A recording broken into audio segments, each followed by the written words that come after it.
Hello my dear friends. स्वागत है आप सभी का एक नई वीडियो में। और आज हम इस वीडियो में शुरू करेंगे, कुछ मल्टीपल चॉइस क्वेश्चंस करेंगे जो कि कॉन्स्टिट्यूशन ऑफ इंडिया के प्रियम्बल टॉपिक से होंगे। और ये जो क्वेश्चंस होंगे ये सभी कॉम्पिटिटिव एग्जाम्स के लिए, जिसमें law as a subject and constitution as a subject है, उसके लिए बहुत ही इंपॉर्टेंट है। और ये ऑलमोस्ट एग्जॉस्टिव होगा from the topic of preamble. इसके अलावा कुछ ही क्वेश्चंस ऐसे हो सकते हैं जो कभी आउट ऑफ आ जाए, बट ये प्रियम्बल का एक सफिशिएंट टॉपिक होगा। इसमें सारे इसके क्वेश्चंस कवर करने की कोशिश की गई है। ठीक है, तो चलिए हम शुरू करते हैं और मल्टीपल चॉइस क्वेश्चंस शुरू करते हैं। और हर क्वेश्चंस में मैं आपको 5 सेकंड का टाइम दूंगा, उसमें आपको खुद सोचना होगा और खुद से अपने आप को आंसर करना होगा। ठीक है, और उसके बाद मैं आपको आंसर बताऊंगा। तो चलिए शुरू करते हैं। फर्स्ट क्वेश्चन पहले आप पढ़ लीजिए। The word preamble according to Oxford English dictionary means. अब वर्ड जो प्रियम्बल है इसका मीनिंग क्या है? देखिए, प्रिलिमिनरी स्टेटमेंट इन स्पीच और writing, introductory paragraph, a preface, prologue और इंट्रोडक्शन, या फिर above। आपके पास 5 सेकंड है, तो आप सोचिए।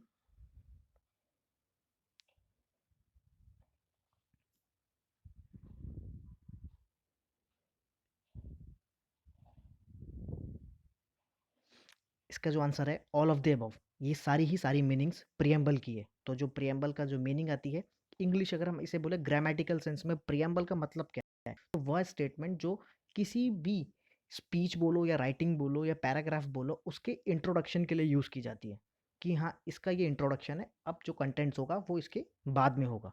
तो वो कहता है, उसे कहलाते हैं प्रियम्बल। ठीक है, वो प्रियम्बल कहलाता है। तो चलिए नेक्स्ट क्वेश्चन पे चलते हैं।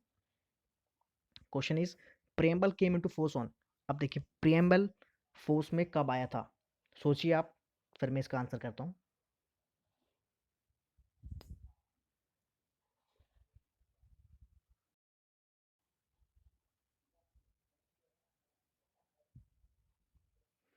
Preamble came into force on 26 जनवरी 1950। देखिए, कॉन्स्टिट्यूशन हमारा अडॉप्ट हो गया था 26 नवंबर 1950, बट प्रियम्बल उसके बाद में आया था। ठीक है, तो प्रियम्बल कब आया? 26 जनवरी 1950। चलिए नेक्स्ट क्वेश्चन पे चलते हैं। The third one is, basic structure of the constitution of India is contained in. जो हम बेसिक स्ट्रक्चर की बात सुनते हैं, हालांकि ये जो वर्ड है ये कहीं यूज नहीं किया गया बेसिक स्ट्रक्चर, बट ये जो बेसिक स्ट्रक्चर जिनसे मिलके बना है, वो कॉन्स्टिट्यूशन ऑफ इंडिया में कहाँ कंटेन्ड है? आंसर कीजिए।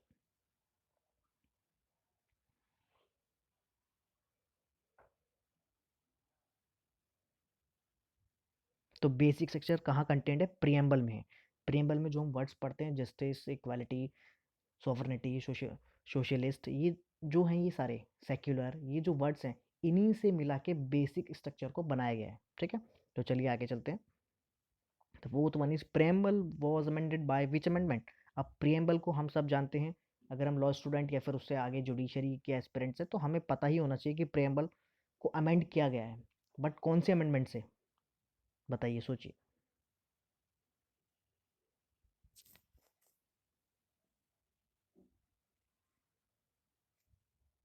The one and only 42nd amendment, जो कि बहुत ही इंपॉर्टेंट है। और इसी में प्रियम्बल भी अमेंड हुआ था। अमेंड होके क्या वर्ड्स आए थे वो मैं आपको आगे बताऊंगा, बट आपको ये ज़रूर याद रखना है कि प्रियम्बल कौन से अमेंडमेंट से अमेंड हुआ है? तो 42nd अमेंडमेंट। ठीक है, चलिए। Preamble is a part of basic structure in which case it was held. अब प्रियम्बल भी बेसिक स्ट्रक्चर का पार्ट है, ये कौन से केस में हेल्ड हुआ? सोचिए।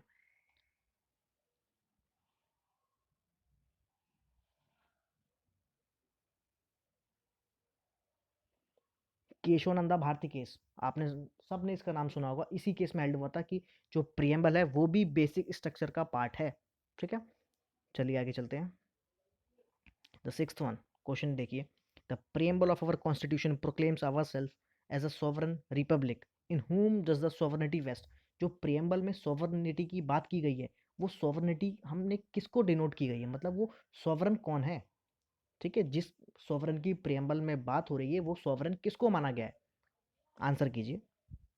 द कॉन्स्टिट्यूशन ऑफ इंडिया को, पार्लियामेंट को, पीपल ऑफ इंडिया को, या फिर सुप्रीम कोर्ट ऑफ इंडिया, किसको हमने सोवरन माना है? अपने आप से आंसर कीजिए, अपने आप को।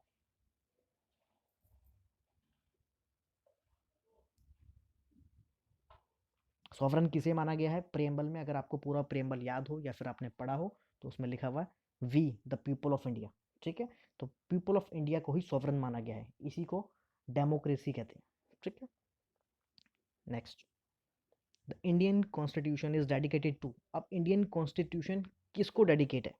ठीक है, किसके लिए है, मीन्स कॉन्स्टिट्यूशन किसको डेडिकेट किया गया है, बनाने के बाद किसको डेडिकेट किया गया है?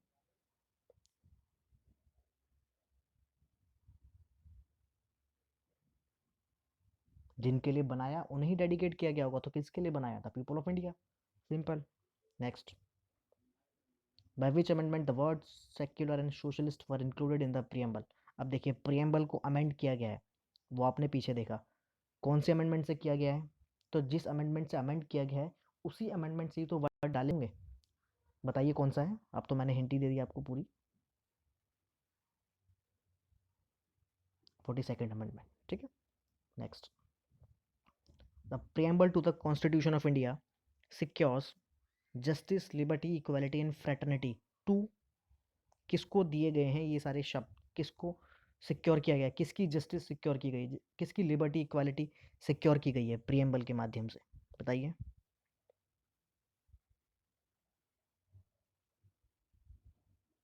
All citizens. ठीक है, ऑल पर्सन्स नहीं होगा, नहीं, क्योंकि प्रियम्बल या फिर कॉन्स्टिट्यूशन सिर्फ सिटीजन्स के लिए। ठीक है, प्रोविजंस अलग अलग है बट जो मेनली हम बोलते हैं वो सिटीजन्स के लिए बोलते हैं। तो ये किसके लिए वर्ड्स हमने सिक्योर किए? ऑल सिटीजन्स के लिए। चलिए आगे। अब देखिए ये थोड़ा इंपॉर्टेंट है, इसका आप स्क्रीनशॉट तो वैसे आप सबके ले लीजिए बट इसका ज़रूर लीजिएगा।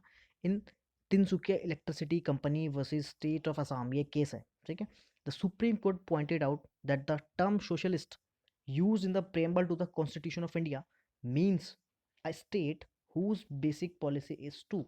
इस केस में क्या हेल्ड हुआ कि सुप्रीम कोर्ट ने बोला कि जो टर्म सोशलिस्ट हमने यूज़ किया प्रेम्बल में, इसका मतलब है whose basic policy is to. अब इंडिया की बेसिक पॉलिसी क्या होनी चाहिए? उसको अगर सोशलिस्ट कहलाना है इंडिया को, तो उसकी बेसिक पॉलिसी क्या होनी चाहिए? सुप्रीम कोर्ट ने क्या बोला इस केस में? ऑप्शंस पढ़िए, prohibit concentration of wealth, distribute equitably the natural resources, prohibit concentration of wealth and uplift the living standards of people, prohibit concentration of wealth and distribution equitably the natural resources. इन चारों में से कौन सा point है जो supreme court ने बोला? आपको जो सही लगता है वो नहीं होगा, जो सुप्रीम कोर्ट ने इस केस में बोला। तो अगर आपको ये चीज़ पता है तो ही आप इसका आंसर कर पाएंगे। फिर भी सोचिए और करने की कोशिश कीजिए, क्या हो सकता है, लॉजिकली सोचिए।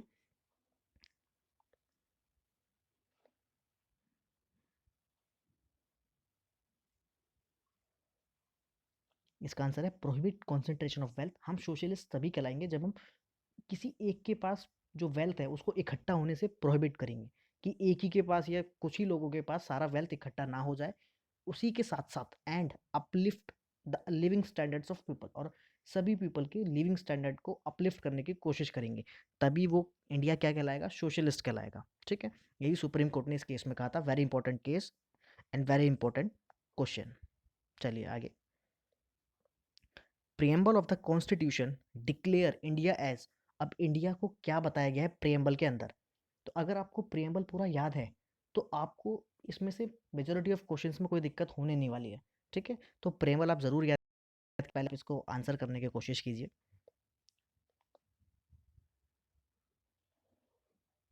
कौन कौन से वर्ड्स प्रियम्बल में किए गए हैं? देखिए सारे वर्ड्स हैं, सॉवरन भी, socialist, secular, democratic and Republic, ये पांचों, ये आप जरूर याद कीजिए, सीक्वेंस वाइज भी और बिना सीक्वेंस के भी आपको पता होने चाहिए कौन से वर्ड्स हैं। ठीक है, सॉवरन भी है, सोशलिस्ट भी है, सेक्युलर भी है, डेमोक्रेटिक भी है, रिपब्लिक भी है। डेमोक्रेटिक एंड रिपब्लिक तो आपको पता होना चाहिए क्योंकि डेमोक्रेसी है और रिपब्लिक डे हम सेलिब्रेट करते हैं, तो रिपब्लिक भी हमारा इंडिया है। सेक्युलर आप काफ़ी बार सुनते हैं, धर्मनिरपेक्ष, तो वो भी है। सोशलिस्ट मैंने अभी आपको पीछे बताया, सोशलिस्ट के लिए सुप्रीम कोर्ट ने भी क्या कहा। एंड सॉवरन, सॉवरन मीन्स जो किसी और के डिसीजन से बाइंड ना हो। जैसे इंडिया पे इंडिया का डिसीजन चलेगा, वो किसी और कंट्री की, किसी इंटरनेशनल फोर्सेस, हाँ हालांकि ट्रीटीज़ हैं वो उसमें बाइंड होते हैं बट वो अलग है, वो भी हमारे ऊपर है। अगर हम ट्रीटीज़ में साइन करते हैं तो ही हमारे ऊपर बाउंडेशन बनती है। ठीक है, तो हम सॉवरन है, मतलब हम कोई भी इंटरनेशनल फोर्सेस हमें प्रेशर नहीं कर सकती किसी भी काम के लिए, तो वो होता है सॉवरन। ठीक है, तो चलिए next question. Legal sovereignty rights in 2 बार हो गया, sorry, the constitution itself and not in we the people of India, this ideology was expressed in, ठीक है, legal sovereignty in India resides in the constitution itself and not in we the people of, legal sovereignty, देखिए sovereignty तो people of India पे है, but हम legal sovereignty की बात करें तो वो किस में रिजाइड करती है, कॉन्स्टिट्यूशन में ही इटसेल्फ रिजाइड करती है। ये आइडियोलॉजी कौन से केस में एक्सप्रेस की गई थी, आंसर कीजिए अपने आप से, इसे आप याद कर लेना, ये है केशवानंदा भारती केस, ठीक है। इसी केस में इस पूरे ही टॉपिक को इसमें पूरा डील किया गया था, वैसे तो और भी केसेस है बट इसमें अच्छे से डील किया गया था, तो मैक्सिमम आंसर्स में केशवानंदा भारती होता है, बट आप इसको ज़रूर ऐसे याद कर लेना, ठीक है। लीगल सॉवरेनिटी वाला केशवानंदा भारती केस है, इसी में लीगल सॉवरेनिटी की बात हुई थी, ठीक है। चलिए आगे, एक ये बहुत ही इंपॉर्टेंट केस है बेरुबारी, इन रे बेरुबारी का, ठीक है, इसे भी आप जरूर देख लीजिएगा। अब देखिए, इन रे Berubari and exchange of enclaves, ये 2 अलग अलग केसेस है। The supreme court held that, इसमें सुप्रीम कोर्ट ने क्या हेल्ड किया, ऑप्शंस पढ़िए एंड इसका आंसर करने की कोशिश कीजिए।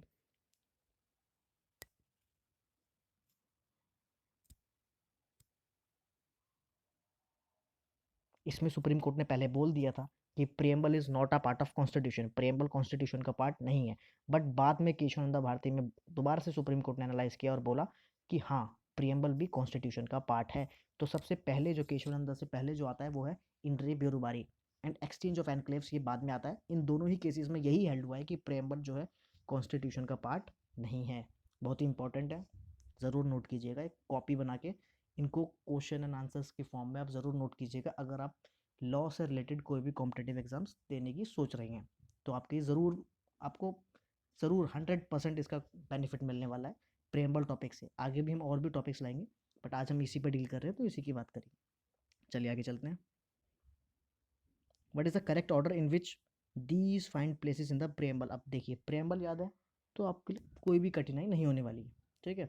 ये इनका सीक्वेंस क्या है, क्योंकि सीक्वेंस हमेशा पूछा जाता है और पता भी होना चाहिए। तो आपके पास ऑप्शंस हैं, आप इसे पढ़िए और इसको अपने आप ट्राई कीजिए कि सबसे पहले प्रियम्बल में किसकी बात की गई है। Equality of status and of opportunity, fraternity assuring the dignity of individual, justice, social economic and political, liberty of thought expression, belief faith and worship.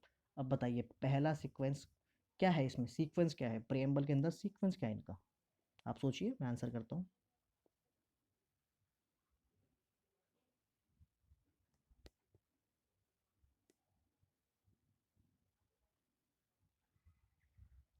इसका आंसर है डी। डी में क्या सीक्वेंस है, 3 4 1 2, मीन्स सबसे पहले आएगा justice, social economic and political, liberty of thought expression, belief faith and worship, उसके बाद equality of status and of opportunity and to promote among them all fraternity assuring the dignity of individual and unity and integrity of nation. ये पूरा preamble है। तो इसमें हमें उसी sequence में देखना है कि कौन कौन सी चीज़ें आती हैं, ठीक है, तो वो हमने देखा, इसका आंसर है डी। चलिए आगे चलते हैं। 15th question, the Indian constitution has borrowed the idea of preamble. बहुत ही बेसिक और बहुत ही important question, the Indian constitution has borrowed the, अब आइडिया कहाँ से आया प्रियम्बल ऐड करने का, क्योंकि देखिए स्टार्टिंग में तो डाला नहीं, बट बाद में कहीं से आइडिया तो आया होगा ना कि हाँ यार प्रियम्बल ऐड किया जाए, तो ये आइडिया कहाँ से आया था, आंसर कीजिए। आप में से सबको शायद ऑलमोस्ट पता ही होगा इसका आंसर। प्रियम्बल कहाँ से आया, कॉन्स्टिट्यूशन ऑफ यूएसए से आया, ठीक है। यूएसए के पास एक तो उनका सबसे ओल्डेस्ट कॉन्स्टिट्यूशन है और ओल्डेस्ट प्रियम्बल भी है, मीन्स उन्होंने पहले से ही ऐड करके रखा हुआ था, तो हमें भी ये आइडिया उन्हीं से आया, ठीक है। तो constitution of USA. Now 16th question is, in case there is a conflict, देखिए बहुत इंपॉर्टेंट, अगर कॉन्फ्लिक्ट हो जाता है between the preamble and other provisions of constitution, मान लीजिए कोई एक टॉपिक है उसमें प्रियम्बल कुछ और कह रहा है और जो प्रोविजन कॉन्स्टिट्यूशन के अंदर है वो कुछ और कह रहा है, तो बताइए किसकी बात मानी जाए, कौन सा प्रिवेल करेगा, सोचिए। क्या प्रियम्बल प्रिवेल करेगा, अदर प्रोविजंस प्रिवेल करेगा, दोनों साइड बाय साइड जाएंगे, या तो फिर सुप्रीम कोर्ट को बोलेंगे कि आपको इंटरप्रेट कीजिए, ठीक है, बताइए। जबकि उसमें क्लियरली लिखा गया है प्रियम्बल में भी और अपने कॉन्स्टिट्यूशन में भी, फिर भी क्या होना चाहिए कि कौन सा किसकी बात प्रिवेल की जाएगी, सोचिए।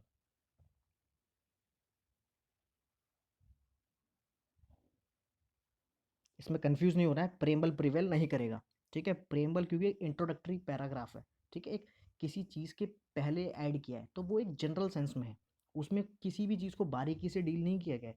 वो एक ब्रॉड इंटरप्रेट करता है, हमारे पूरे कॉन्स्टिट्यूशन को एक ब्रॉड वे में बताता है।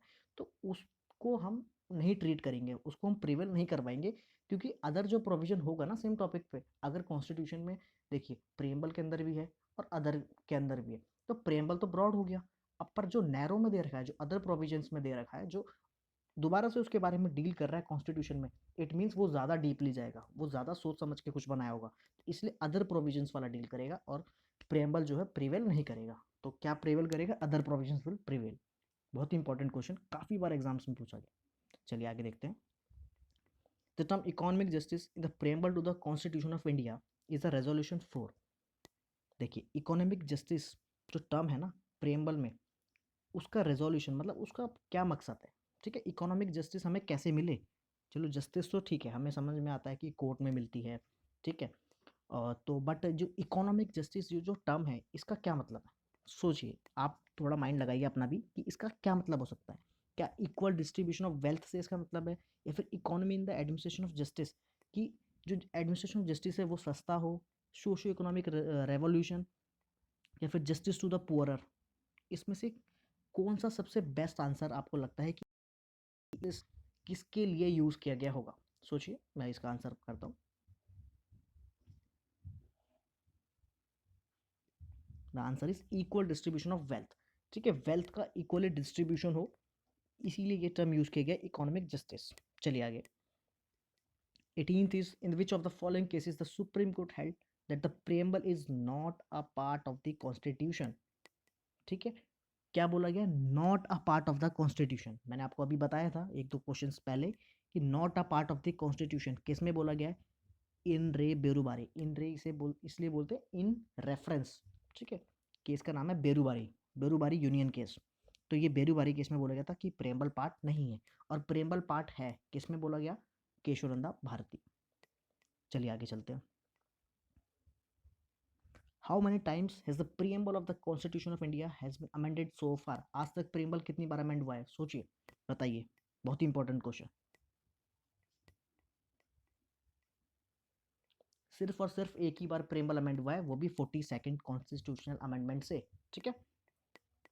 Now 20th and the last question of this topic is how many words are there in Indian preamble? जो हमारा प्रीएम्बल है उसमें कितने वर्ड्स हैं? अगर आप काउंट करने बैठेंगे तो ये एक अप्रॉक्स फिगर दी जाती है, बट आपको पता होना चाहिए कि उसमें कितने वर्ड्स हैं। ये भी क्वेश्चन काफ़ी बार पूछ चुके हैं कॉम्पिटेटिव एग्जाम्स में, ठीक है। तो अगर आपने इसको पहले कहीं काउंट नहीं किया या फिर आपने नहीं पढ़ा तो आप इसका आंसर नहीं कर पाएंगे, जो कि जिसका आंसर है 85, ठीक है। इसमें 85 वर्ड्स हैं, अप्रॉक्स 85। अब आंसर इसमें 82, 83, 84, 85 ऐसा नहीं देगा, क्योंकि अप्रॉक्स वर्ड ही आसपास होते हैं। 85, 75 या फिर काफ़ी डिफरेंस रखेगा, ताकि आप एक फिगर पे पहुंच पाए, ठीक। आसपास की फिगर को आप सिलेक्ट कर पाए, तो इसका 85 आंसर है। तो आप ये ज़रूर याद रखिएगा। अगर आपको वीडियो पसंद आई तो चैनल को सब्सक्राइब ज़रूर कीजिए सबसे पहले, उसके बाद वीडियो को लाइक एंड शेयर ज़रूर कीजिएगा, ठीक। Thank you so much, bye.